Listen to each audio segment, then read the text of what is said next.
Salam dan bahagia. Perkenalkan, saya adalah Kurniasari Sulistyorini, calon guru penggerak angkatan 7 dari Provinsi DKI Jakarta.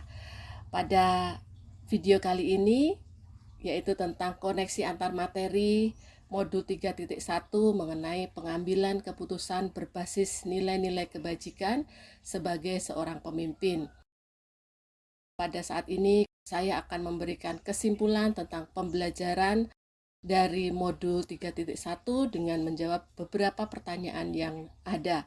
Yang pertama adalah bagaimana filosofi Ki Hajar Dewantara dengan Pratap Triloka memiliki kaitan dengan penerapan pengambilan keputusan sebagai seorang pemimpin. Filosofi Ki Hajar Dewantara dengan Pratap Triloka yaitu Ingarso Sung Tulodo, Ing Madyo Mangunkarso, Tutwuri Handayani, di mana kita sebagai guru yang di depan dapat memberi contoh dan teladan, di tengah memberi motivasi, dan di belakang selalu memberi dukungan. Demikian juga sebagai seorang pemimpin dalam mengambil keputusan terhadap segala sesuatu permasalahan maupun dilema etika yang dihadapi harus dapat memberi teladan. Keputusan yang diambil adalah suatu keputusan yang tepat dan bijaksana, mengandung nilai-nilai kebajikan universal, dan berpihak kepada kebutuhan belajar murid. Seorang pemimpin juga mampu sejajar dengan rekan sejawat dalam memberi motivasi maupun memecahkan masalah bersama dengan memotivasi rekan untuk dapat menemukan solusi terhadap permasalahan yang dihadapi dan juga mampu memberi dukungan kepada siapa saja yang membutuhkan sehingga dapat mengembangkan potensi yang dimiliki secara maksimal. Kemudian yang kedua adalah bagaimana nilai-nilai yang tertanam dalam diri kita berpengaruh kepada prinsip-prinsip yang kita ambil dalam mengambil satu keputusan. Nilai-nilai yang tertanam dalam diri kita tentunya akan mempengaruhi kita dalam mengambil keputusan, di mana kita memiliki nilai-nilai kebajikan universal yang harus kita pegang teguh dalam mengambil suatu keputusan. Nilai-nilai merupakan keyakinan sebagai standar yang mengarahkan perbuatan dan tolak ukur pengambil keputusan terhadap keadaan atau situasi yang sifatnya sangat spesifik. Kehadiran nilai-nilai positif dalam diri seseorang akan membantu kita mengambil posisi ketika berhadapan dengan situasi atau masalah sebagai bahan evaluasi ketika membuat keputusan dalam kehidupan sehari-hari. Nilai-nilai tersebut adalah mandiri, reflektif, kolaboratif, inovatif, dan berpihak kepada murid. Dengan adanya nilai-nilai dalam diri kita mampu menolong untuk mengambil keputusan yang bijaksana. Kemudian yang ketiga, bagaimana materi pengambilan keputusan berkaitan dengan kegiatan coaching atau bimbingan yang diberikan pendamping atau fasilitator dalam perjalanan proses pembelajaran kita, terutama dalam pengujian pengambilan keputusan yang telah kita ambil. Apakah pengambilan keputusan tersebut lebih efektif? Masihkah ada pertanyaan-pertanyaan dalam diri kita atas pengambilan keputusan tersebut? Keterampilan coaching yang kita miliki sangat membantu kita dalam mengambil keputusan, karena keterampilan ini membekali saya untuk menjadi coach bagi diri saya sendiri dengan mengajukan pertanyaan-pertanyaan untuk memprediksi hasil dan melihat berbagai opsi solusi sehingga dapat mengambil keputusan dengan baik. Proses coaching dilakukan dengan menggunakan alur tirta yang akan membantu peran coach dalam membuat percakapan coaching menjadi efektif dan bermakna. Dari keterampilan coaching ini juga dapat memahami adanya 4 paradigma dilema etika, yaitu individu melawan kelompok.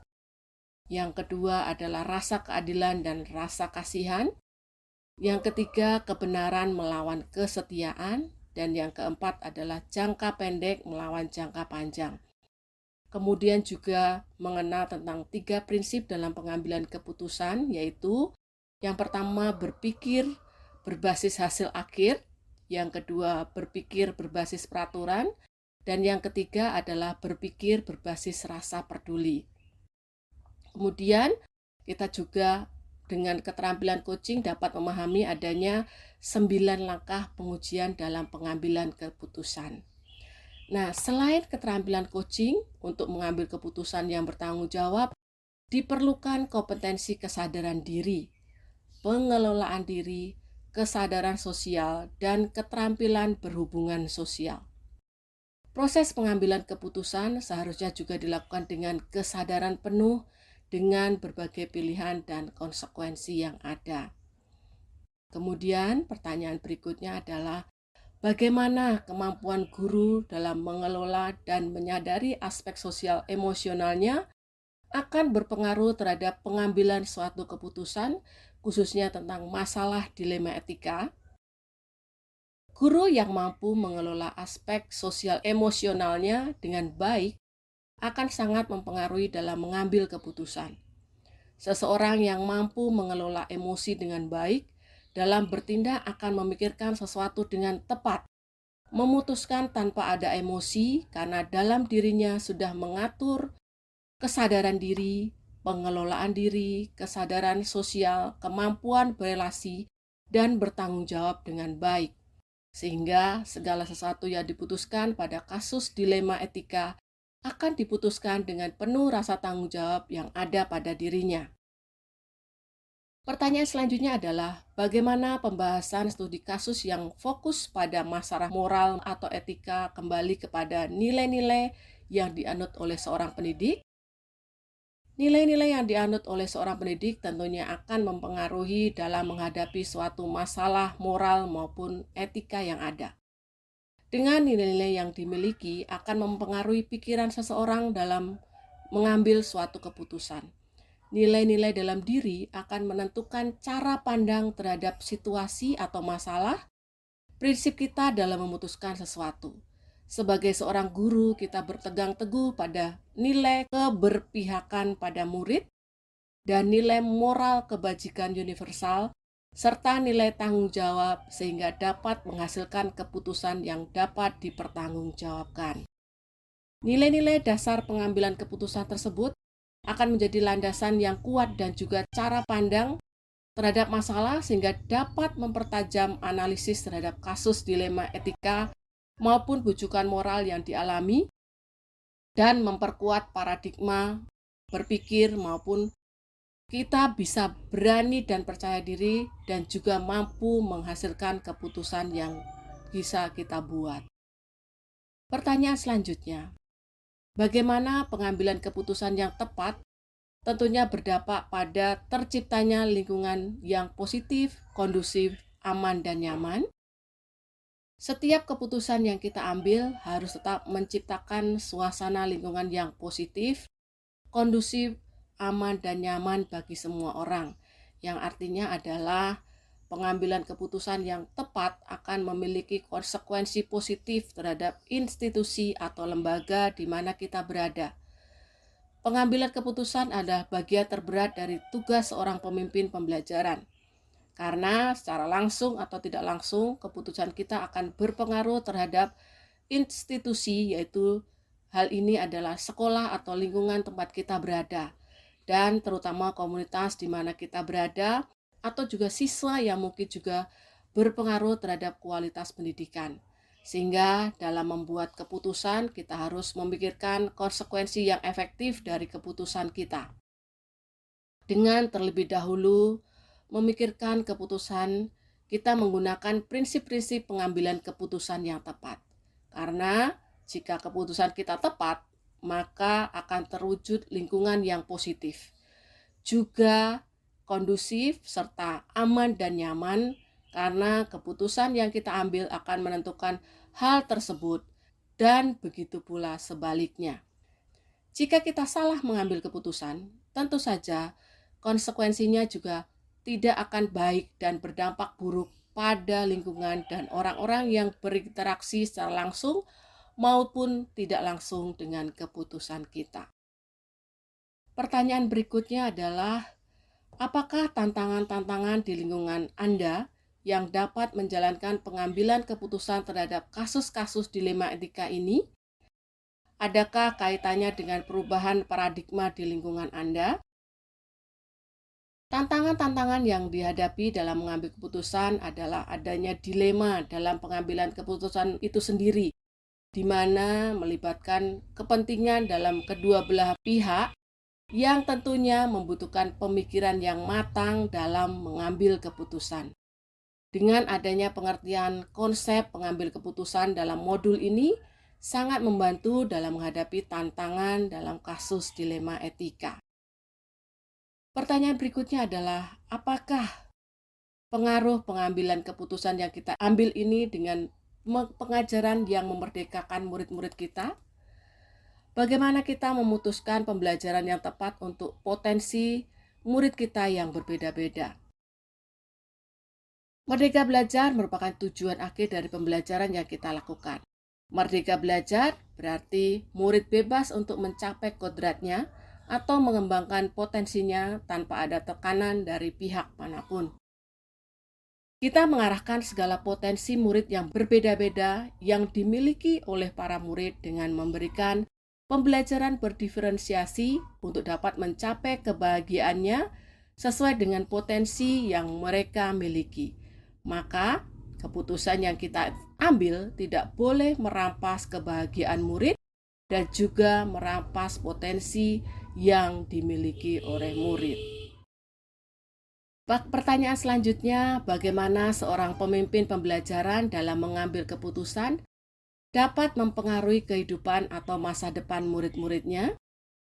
Keputusan yang kita ambil akan mempengaruhi masa depan murid kita, sehingga apa yang kita putuskan haruslah benar-benar berpihak kepada murid, berdasarkan nilai-nilai kebajikan universal dan bertanggung jawab terhadap konsekuensi dari keputusan tersebut. Apakah kesimpulan akhir yang dapat kita tarik dari pembelajaran modul pada materi ini dengan kaitannya dengan modul-modul sebelumnya? Kesimpulan yang dapat saya ambil dari mempelajari modul ini yaitu dikaitkan dengan modul-modul sebelumnya dalam mengambil keputusan dengan memperhatikan konsep Pratap Triloka dari Ki Hajar Dewantara, yaitu sebagai seorang pemimpin dalam mengambil keputusan terhadap segala sesuatu permasalahan maupun dilema etika yang dihadapi harus dapat memberi teladan. Keputusan yang diambil adalah sesuatu keputusan yang tepat dan bijaksana yang mengandung nilai-nilai kebajikan universal dan berpihak kepada kebutuhan belajar murid. Seorang pemimpin juga mampu sejajar dengan rekan sejawat dalam memberi motivasi maupun memecahkan masalah bersama dengan memotivasi rekan untuk dapat menemukan solusi terhadap permasalahan yang dihadapi dan juga mampu memberi dukungan kepada siapa saja yang membutuhkan sehingga dapat mengembangkan potensi yang dimiliki secara maksimal. Kemudian jika dikaitkan dengan nilai-nilai positif dalam diri kita adalah membantu kita mengambil posisi ketika berhadapan dengan situasi atau masalah sebagai bahan evaluasi ketika membuat keputusan dalam kehidupan sehari-hari. Nilai-nilai tersebut adalah nilai mandiri, reflektif, kolaboratif, inovatif, dan berpihak kepada murid. Dengan adanya nilai-nilai dalam diri, kita mampu menolong untuk mengambil keputusan yang bijaksana. Kemudian jika dikaitkan dengan pembelajaran sosial emosional adalah dalam mengambil keputusan akan membantu saya dalam memahami dan menguasai karakteristik murid dari aspek sosial, kultur emosionalnya, serta menampilkan diri sebagai pribadi yang mantap, stabil, arif, dan dewasa.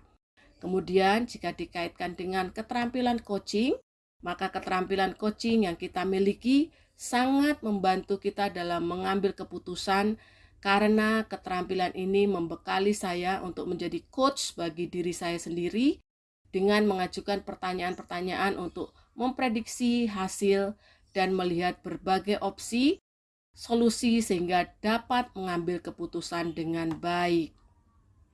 Kemudian pertanyaan selanjutnya adalah sejauh mana pemahaman Anda tentang konsep-konsep yang telah Anda pelajari di modul ini, yaitu tentang dilema etika dan bujukan moral, 4 paradigma pengambilan keputusan, 3 prinsip pengambilan keputusan, dan 9 langkah pengambilan keputusan dan pengujian. Apakah ada hal yang menurut Anda di luar dugaan? Pemahaman saya terhadap dilema etika dan bujukan moral.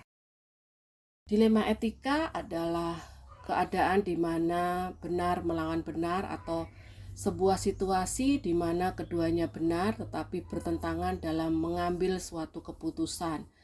Jika itu adalah keadaan bujukan moral, yaitu adalah benar melawan salah, adalah situasi ketika seseorang dihadapkan pada benar dan salah ketika dalam mengambil suatu keputusan. Sehingga untuk pemahaman tentang dilema etika akan mengandung beberapa hal, yaitu yang pertama adalah bagaimana kita bisa mengambil keputusan terhadap adanya 4 paradigma pengambilan keputusan, yaitu individu melawan kelompok, kemudian rasa keadilan melawan rasa kasihan, kemudian kebenaran melawan kesetiaan, kemudian jangka pendek melawan jangka panjang. Kemudian juga terdapat 3 prinsip dalam pengambilan keputusan, yaitu berpikir berbasis hasil akhir, berpikir berbasis peraturan, dan berpikir berbasis rasa peduli.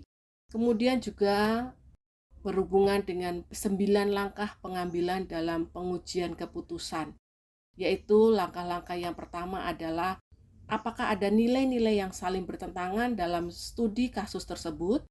Kemudian langkah yang kedua, siapa saja yang terlibat dalam situasi tersebut. Kemudian langkah yang ketiga adalah apa fakta-fakta yang relevan dengan situasi tersebut. Kemudian yang keempat adalah melakukan pengujian terhadap benar atau salah terhadap situasi tersebut dengan beberapa hal, yaitu yang pertama adalah uji legal. Apakah ada aspek pelanggaran hukum terhadap situasi tersebut. Kemudian uji regulasi, apakah ada pelanggaran peraturan atau kode etik profesi dalam kasus tersebut. Kemudian juga ada uji intuisi, yaitu berdasarkan perasaan atau intuisi, apakah ada yang salah dalam situasi tersebut. Kemudian apa yang dirasakan apabila keputusan yang diambil itu dipublikasikan ke dalam media cetak atau elektronik maupun viral di media sosial. Apakah kita merasa aman? Itu merupakan uji publikasi. Kemudian jika kita bandingkan dengan keputusan yang akan diambil oleh panutan atau idola Anda dalam situasi ini. Kemudian langkah yang kelima adalah jika situasi adalah situasi dilema etika, paradigma mana yang terjadi pada situasi tersebut. Kemudian pengujian langkah yang keenam adalah dari 3 prinsip penyelesaian dilema, prinsip mana yang akan dipakai. Kemudian setelah itu langkah yang ketujuh, apakah ada penyelesaian yang kreatif dan tidak terpikir sebelumnya untuk menyelesaikan masalah ini, atau disebut juga dengan investigasi opsi trilema. Kemudian langkah yang kedelapan adalah apa keputusan yang kita ambil. Dan yang langkah terakhir, yang kesembilan, adalah bagaimana keputusan kita dan kita coba refleksikan apakah sudah benar-benar keputusan yang kita ambil adalah yang terbaik. Dari pemahaman saya terhadap konsep-konsep di atas, hal-hal yang di luar dugaan saya adalah dalam mengambil suatu keputusan terhadap permasalahan adalah tidak mudah. Membutuhkan proses yang panjang, waktu dan pemikiran yang matang agar apa yang saya putuskan dapat memenuhi konsep 4 paradigma, 3 prinsip pengambilan keputusan, dan 9 langkah pengambilan keputusan dan pengujian. Dari keputusan yang diambil harus mempertimbangkan segala aspek yang ada, tentunya tetap menjunjung nilai-nilai kebajikan dan integritas diri sepenuhnya. Kemudian pertanyaan berikutnya adalah, sebelum mempelajari modul ini, pernahkah Anda menerapkan pengambilan keputusan sebagai pemimpin dalam situasi moral dilema? Bila mana pernah, apa bedanya dengan apa yang telah Anda pelajari di modul ini? Sebelum mempelajari modul ini, saya pernah menerapkan pengambilan keputusan.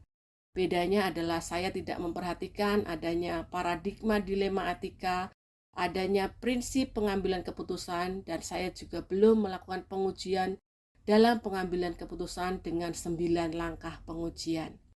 Kemudian pertanyaan berikutnya, bagaimana dampak mempelajari konsep ini membuat Anda, perubahan apa yang terjadi pada cara Anda dalam mengambil keputusan sebelum dan sesudah mengikuti pembelajaran pada modul ini? Perubahan yang terjadi pada diri saya sebelum mempelajari konsep pengambilan keputusan, saya tidak memperhatikan adanya paradigma dilema etika. Saya belum melakukan pengujian dalam pengambilan keputusan dengan 9 langkah pengujian.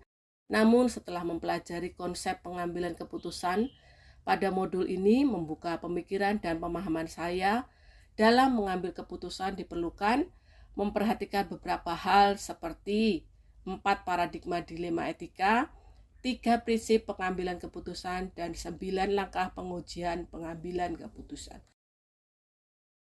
Seberapa penting mempelajari topik modul ini bagi Anda sebagai individu dan Anda sebagai seorang pemimpin? Mempelajari topik ini sangat penting sekali membantu saya dalam mengambil keputusan dengan benar dalam menghadapi suatu permasalahan yang dihadapi dan mampu menguji keputusan yang saya ambil, tetap mempunyai integritas diri yang baik untuk menjunjung nilai kebajikan dan mendapat menjadi teladan bagi warga sekolah maupun lingkungan sekitar kita. Terima kasih. Salam Guru Penggerak.